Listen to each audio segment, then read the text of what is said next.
নমস্কার বন্ধুরা, Anamika's lifestyle and কুকিংয়ে আপনাদের সাদর আমন্ত্রণ। আজকে বানাতে চলেছি কাঁচা আমের আচার, মানে জেলি আচার। এটা খুব একটা সহজ রেসিপি, রোদে দেওয়ার ঝামেলা ছাড়াই সহজেই বানিয়ে নিতে পারবেন বাড়িতে। এর জন্য আমি নিয়েছি 1 কেজি কাঁচা আম। এবার এটাকে কেটে পরিষ্কার করে ধুয়ে লম্বা লম্বা করে কেটে এবার আমি জলে একটু ভাপিয়ে নেব, মানে 80% সিদ্ধ করে নেব আমটা, তাহলে তাড়াতাড়িও হবে, আবার টক ভাবটা অনেকটা কমে যাবে।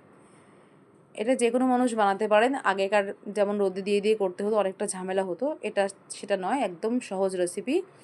একবার অবশ্যই বাড়িতে ট্রাই করবেন। এই যে আমার আমগুলো মোটামুটি 80% সিদ্ধ হয়ে গেছে।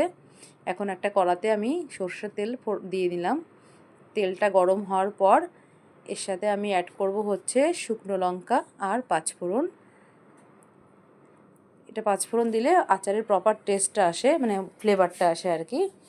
তারপর আমি এটা একটু হালকা ভেজে যখন সুন্দর গন্ধ বেরোবে, তখন তার মধ্যে দিয়ে দেব হচ্ছে আমি এই সিদ্ধ করা আমগুলো। এই আমটা সিদ্ধ করে নেওয়ার একটাই অর্থ, যাতে এর মানে তাড়াতাড়ি রান্নাও হয়ে যায়, আবার হচ্ছে টক ভাবটা অনেকটা কমে আসে। আমগুলো একটু আমার যেহেতু একটু দেরিতে মানে বড়ো হয়ে সাইজের ছিল, এই জন্য একটু কালারটা হলদে হলদে এসছে। আর প্রথম দিকের আমগুলো দিয়ে করলে একদম সাদা রঙের আসে। এক একটা এক এক রকমের হয়, কিন্তু খেতে টেস্ট একই রকম হবে। এবং সুন্দরকে নেড়ে চেড়ে আমটাকে তার মধ্যে আমি মিশিয়ে দেবো হচ্ছে সামান্য পরিমাণে নুন, আর হচ্ছে কাশ্মীরি একটু লঙ্কার গুঁড়ো, কালারের জন্য দিচ্ছি এটা আপনি অ্যাভয়েডও করতে পারেন ইচ্ছে করলে। আর দেবো আমি হলুদ গুঁড়ো দিয়ে ভালো করে সবগুলো আমের সাথে ভালো করে মিশিয়ে নেব, দিয়ে একটু ঢাকনা দিয়ে ঢেকে রাখবো কিছুক্ষণের জন্য, যাতে এটা মানে এর মধ্যে সব কিছু ঢুকে যায়, আবার হচ্ছে আরেকটু নরমও হয়ে যায় আমটা। এটা আমের আচার পছন্দ করেন এমন কোনো মানুষ নেই, কিন্তু হয়তো বানানোর ঝামেলার জন্য অনেকে করতে চায় না। এবার নরম হয়ে গেছে আমটা, আমি চিনিটা দিয়ে দিলাম। চিনিটা পরিমাণ করে চেখে দেবেন, কোন আম কেমন হবে সেটা তো বুঝে দিতে হবে। আমি একটা আমার পরিমাণ মতো দিলাম। এবারে এই চিনি দেওয়ার পর প্রচুর জল ছাড়বে আম থেকে, তখন ধীরে ধীরে লো হিটে আমটাকে মানে সেদ্ধও করতে হবে, আবার ভালো করে নেড়েচেড়ে মানে আচারটা তৈরি করতে হবে। জোরে হিট দেওয়া যাবে না, তাহলে আবার তলা লেগেও যেতে পারে, আর আমটা হয়তো ভালোভাবে সেদ্ধ হবে না, যেহেতু এটা জেলি আচার। সেই জন্য একটু পুরো আমগুলো গলে গলে গেলেই বেশি সুন্দর লাগবে খেতে। আর গোটা রাখার ভাবেও করা যায়, সেটা অন্য জিনিস, কিন্তু আমি দেখাচ্ছি আজকে জেলি আচারটা। এই যে দেখুন, আমগুলো আমার সুন্দর ভেঙে ভেঙে এসছে, আর প্রচুর মানে চিনি মানে গলে গিয়ে প্রচুর জল বেরিয়েছে। আমি শুকিয়েছি পুরোটা, এখন এইরকম হয়েছে দেখতে। তারপর আমি এর সাথে একটি মশলা মিক্স করব।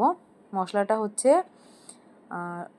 মৌরি, গোটা মৌরি, গোটা জিরে, শুকনো লঙ্কা আর তেজপাতা আমি শুকনো গলায় নাড়া দিয়ে ভেজে নিয়ে তারপর আমি মিক্সিতে গুঁড়ো করেছি। ভাজা বলতে জাস্ট একটু গরম করে ভালো করে নেড়ে চেড়ে নিয়েছি। মশলাটা আপনারা আপনাদের পরিমাণ মতো দেবেন, যে যেমন খেতে ভালোবাসেন। এই মশলাটাই এর আসল স্বাদ। মশলা ঠিকঠাক না হলে মানে আচারের আসল গন্ধটা আসবেই না। এই যে আমার আচারটা কিন্তু প্রায় হয়ে এসছে, তবে বেশি শুকনো করে নামানো যাবে না, তাহলে পরে বেশি শক্ত হয়ে যাবে, যেহেতু জেলি আচার। আমি মোটামুটি এই অবস্থায় নামাচ্ছি, দেখে নিন। এটা খেতে এতটাই সুন্দর হয় যে কি বলবো। আপনারা যদি আমার চ্যানেলটা নতুন দেখে থাকেন, তাহলে অবশ্যই সাবস্ক্রাইব করবেন, আর পাশে থাকা বেল আইকনটি প্রেস করবেন, যাতে আমি যখন কোনো নোটিফিকেশান মানে কিছু আমি আপলোড দেবো, আপনাদের কাছে নোটিফিকেশান চলে যাবে। এই দেখুন কি সুন্দর আচারটা হয়েছে। যদি রোদে দিতে ইচ্ছা করে একবেলা রোদে দিতেই পারেন, একদিন দুপুরবেলাটা, কিন্তু প্রতিদিন দেওয়ার দরকার নেই। এটা খুব সুন্দর মানে হয়, কোনো নষ্ট হওয়ার ভয় থাকে না, কিচ্ছু না। দেখুন কত সুন্দর শুকনো হয়েছে। যদি ভালো লাগে আমার রেসিপিটা, অবশ্যই লাইক কমেন্ট করবেন, আর সাবস্ক্রাইব করে আমার চ্যানেলটার পাশে থাকবেন। এই দেখুন আমার আমের আচার রেডি। কেমন লাগলো অবশ্যই একটু জানাবেন। ধন্যবাদ সবাইকে আমার ভিডিওটা দেখার জন্য।